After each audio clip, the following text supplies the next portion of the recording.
That's what we're waiting on now. We're waiting on to be able to talk to him, to be able to hear him. A student is in the hospital instead of the classroom tonight. His mom claims it stems from an incident that happened on the school bus. Thanks for joining us. I'm Lauren Lowry. I'm Tracy Cornett. And I'm Marius Payton. 2 employees are now on administrative leave, and 3 agencies are investigating just what happened. Our Steve Mailing found out what went wrong on board that bus.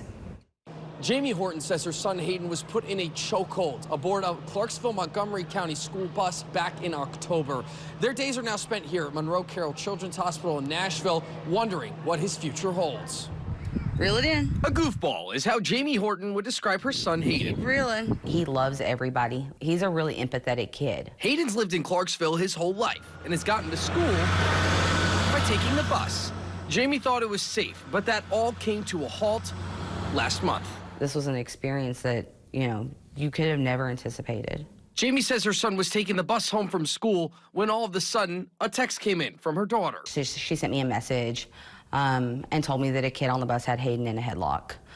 When Hayden got home, he had like some scratch marks on his neck. He was upset, but he didn't want to talk about it.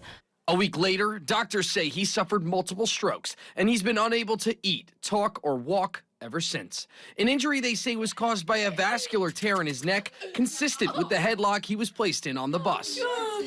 Next thing she knew, investigators were questioning her. It wasn't until the Department of Child Services knocked on the door, which changed everything for her. The investigator had seen the bus surveillance video.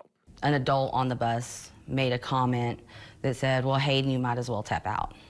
That just kind of rocked my world. What type of safety is on that bus if things like this are happening? School leaders say 3 entities are investigating, and in the meantime, 2 employees are on administrative leave.